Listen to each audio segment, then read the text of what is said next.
안녕하세요. 반갑습니다. 말씀을 사모하는 여러분, 날마다 주님과 함께 하십시다. 주님과 함께 한다고 하는 것은 말씀과 기도가 살아있음을 말합니다. 바빠도 힘들어도 말씀을 읽고 거기서 영적인 원리를 깨닫고 주님과 더불어 살아가는 오늘 저와 여러분이 되기를 바랍니다. 오늘은 욥기서 15장부터 21장의 말씀을 읽을 것입니다. 욥의 재난의 소식을 듣고 위로차 찾아온 세 친구가 참 같이 아파하고 슬퍼하다가 이 원인이, 이 고난이 도대체 왜 왔을까를 그들도 나름대로 고민하고 아파하다가 결국 저들이 뭔가 죄를 지어서 그 죄 때문에 저에게 징계가 온 것이 아닌가 하는 것을 그들이 조심스럽게 얘기를 하고, 그것이 두 번째 얘기를 할 때에는 좀 더 강한 어조로 얘기를 합니다. 그리고 그럼에도 불구하고 욥이라고 하는 이 친구가 자기는 정말 최선을 다했고 자기는 정말 의롭게 살았고 정말 자기는 주님의 뜻대로 사느라고 몸부림쳤다고 그렇게 한 거 하자, 세 친구는 이제 그를 향해서 충고하던 얘기가 이제는 정죄로 넘어갑니다. 이제는 세 친구가 두 번째로 욥을 충고하지만 거의 저주 수준으로 가게 됩니다. 이제 한 차례 엘리바스 또는 빌닷 또는 이 세 친구가, 소발이라고 한 세 친구가 이 욥에게 권고를 하지만 전혀 받아들이지 않자 이제는 그를 정죄하고 거의 저주하는 수준으로 가게 되지요. 그래서 엘리바스는 이렇게 얘기를 합니다.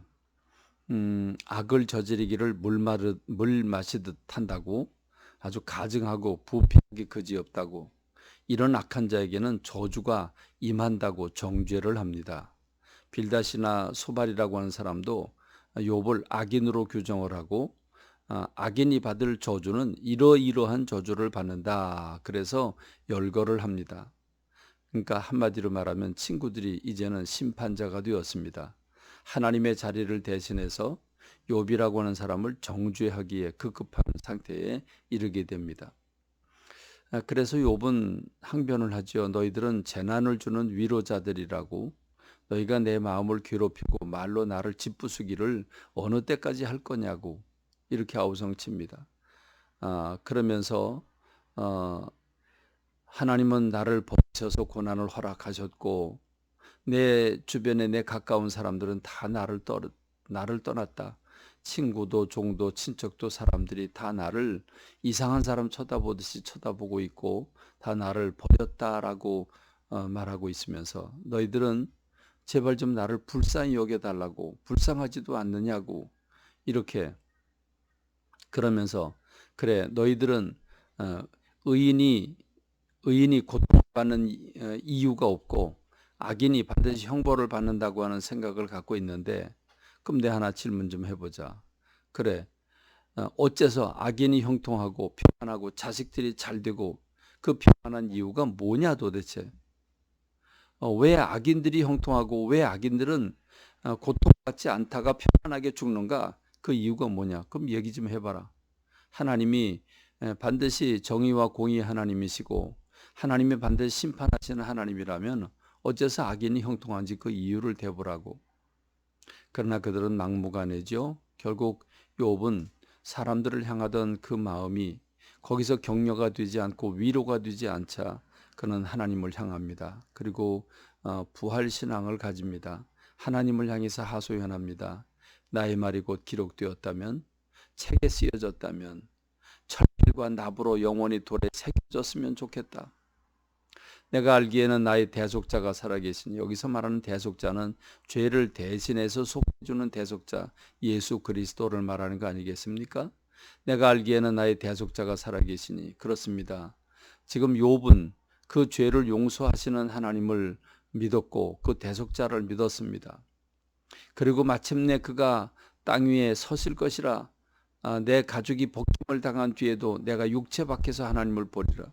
내가 비록 설령 죽는다고 할지라도 그 죽음 바깥에서 내가 나를 보게 될 것이라고, 그는 인생이 죽으면 그만이 아니라 부활한다고 하는 사실을, 그래서 자기 영원히 존재한다고 하는 사실을 알고 믿고 있었습니다.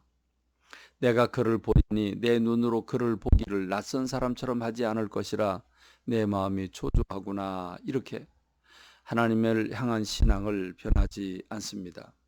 그렇습니다. 세 친구들은 두 번째 텀으로 엘리바스, 소발, 빌닷 이 세 사람이 두 번째로 욥을 향해서 거의 정죄하듯이 이렇게 욥을 향해서 저주를 퍼붓지만, 그러나 욥은 자기는 죄를 범하지 않았다고 항변을 하고 결국 하나님을 향해서 그 부활 신앙을 고백하면서 하나님을 향해서 범죄하지 아니하고 그래서 인내의 신앙을 우리에게 보여주고 있습니다.